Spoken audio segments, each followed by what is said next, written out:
Okay, let's dig into this. There's this scenario, right? It just screams paradox. You've got this huge media figure, Dr. Phil McGraw. He loses an entire TV network. I mean, it files for bankruptcy, hundreds of millions in debt. Yeah, big numbers. And yet somehow his personal net worth, totally untouched, still sitting at a staggering $460 million. How does that even happen? A fascinating question, isn't it? And that's exactly what we're going to unpack today. Good. We're doing a deep dive into this case study of Dr. Phil. Yeah. We need to look past just the headlines, about Merit Street Media collapsing back in July 2025. Right, the bankruptcy filing. Exactly. Yeah. We want to understand the mindsets, the strategies underneath it all that let him not just survive something like that, but actually emerge. Well, stronger, it seems. Financially solid, ready for the next thing. So our mission here today essentially is to pull out those core insights. How did he manage to walk away, you could say, richer? Richer in clarity, maybe. Yeah, richer in clarity, direction, maybe even influence. We're looking for those surprising bits, the aha moments that really show how he navigated what would, frankly, break most people. So where do we start? Well, I think the fundamental answer, the absolute bedrock of how his personal money stayed safe, comes down to one principle he grasped very early on. Which is? Ownership is everything. Ah, okay. That sounds foundational because in media, yeah, we see the faces, the stars. Right. But the real lasting wealth isn't always just being the personality on screen. It's owning the actual value that personality creates. Precisely.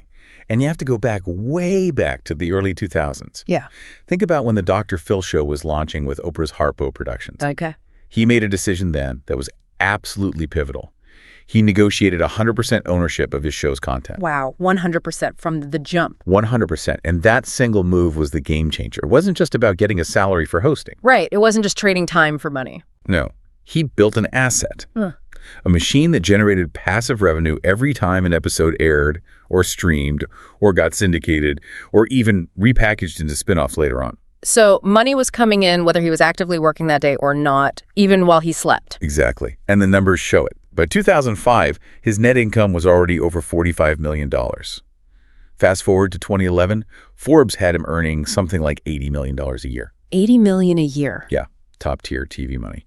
So even when the main show wrapped up in 2023 and then Merit Street Media went bankrupt in July 2025, that initial decision, owning the content, meant his personal fortune, that $460 million, was insulated. Completely insulated. He didn't just, rent his success on TV. He bought the deed to the underlying asset. He actually said it himself, didn't he, in his book Life Code back in 2012, something like, ownership is freedom. Ownership is freedom, that's it. And, this isn't just some secret for billionaires. It makes you think, personally. Are you building something that pays you when you're not physically there, or are you just, clocking in and out? It's a critical question because the principle seems clear. Serious wealth tends to flow towards equity, towards ownership, not just towards hourly effort. Yeah, that makes sense. And that idea, building something durable beyond just one show or one platform, that leads us straight into the next key part of his strategy. Okay, what's that? He was the brand, not just the broadcast network. Ah, the brand. That's really insightful, especially when you look at the timeline. Let's paint the picture again. July 2025. Yeah. Merit Street Media, his big new network venture, files for Chapter 11. Huge debts listed, maybe up to $500 million. Over 200 creditors. Even a lawsuit tangled up in there. A mess, publicly. Absolutely. Headlines everywhere screaming, collapse, the fall of Dr. Phil's empire. And then, what happens? 13 days later? Just 13 days, he launches Envoy Media like nothing happened. How do you pull off that kind of pivot? It's pretty stunning, right? But it underscores this key point. He never bet everything on one company, one network. He bet on his name. Dr. Phil. The brand itself. Exactly. He shifted from just being on TV to being a standalone brand that could validate other ventures. The network needed him, not the other way around. But he'd done this before, hadn't he? Leveraged the brand. Oh, yeah. Years earlier. He was executive producer for The Doctors, which launched way back in 2008. He wasn't the host, but it was built around his kind of brand authority. Right. And then again with that CBS drama, Bull, in 2016, that show was literally inspired by his early career in trial science. So the brand stretched. Different genres, different platforms. Sometimes without him even needing to be on camera. Precisely. His name carried the weight.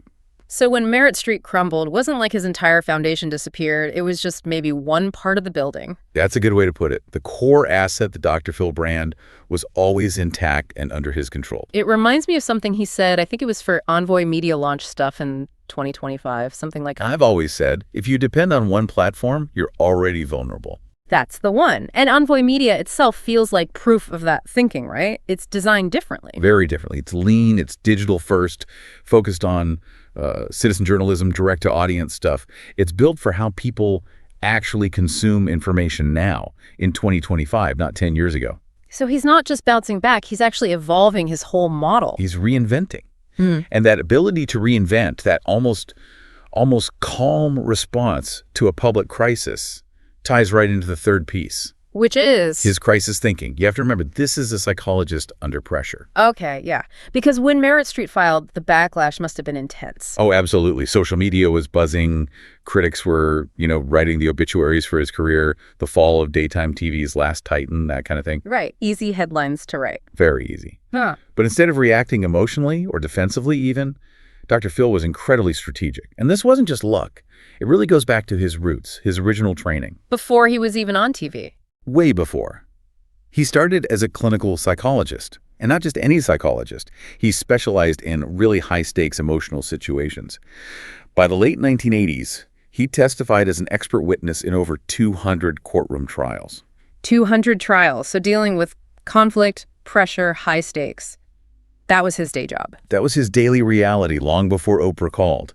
So when this huge public crisis hit his own business, he didn't panic. He defaulted to his training. Which was? Don't react emotionally, assess the situation calmly, respond strategically, and then reposition for the next move. And looking back, that's exactly what he did. There was no big public meltdown, no lengthy apologies for Merritt Street. None of that. Instead, you saw this immediate, laser-like focus shifting to Envoy Media. He basically framed the failure not as an endpoint, but as, data, fuel for the next iteration. There's that famous quote of his from way back, an interview in 2003 or something. Oh, I know the one you mean. About not being the typical shrink. Yeah, I'm not the hush puppies and pipe kind of shrink. I don't ask about your mother. I ask what you're going to do next. That's it. And that's exactly his playbook here. It's like, well, psychologists call it response flexibility, right? Choosing a thoughtful action instead of just reacting. Cognitive behavioral strategy at scale, almost. His real superpower, maybe, wasn't just the advice he gave on TV, but his own emotional regulation, his own control under fire. That emotional control, it feels connected to another really defining part of his public image. Which is? His willingness to be disliked. That whole life philosophy, maybe? Yeah. The courage to tackle things that make people uncomfortable, even angry. Absolutely. That's a core part of the Dr. Phil brand, isn't it?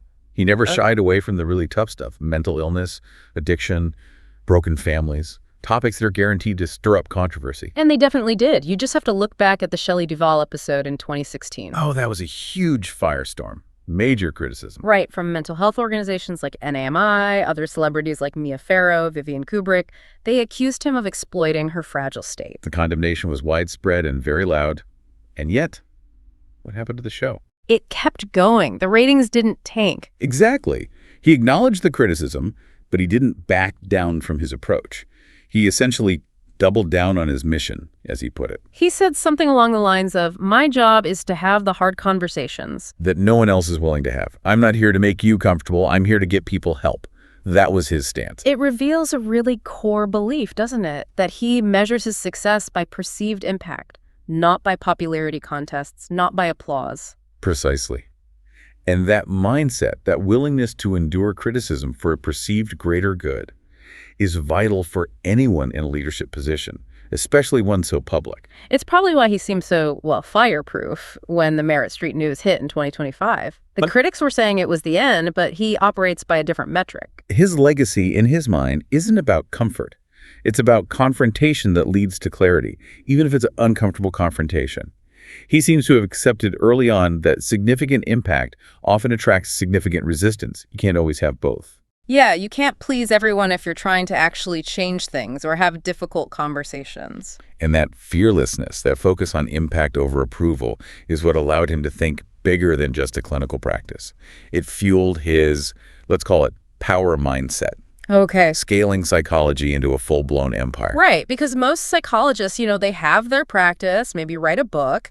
Dr. Phil took that expertise and just scaled it massively. Globally. It started even before the TV show, remember? He co-founded Courtroom Sciences, Inc., CSI. Right, the trial consulting firm, advising huge companies. Fortune 500 companies, yeah.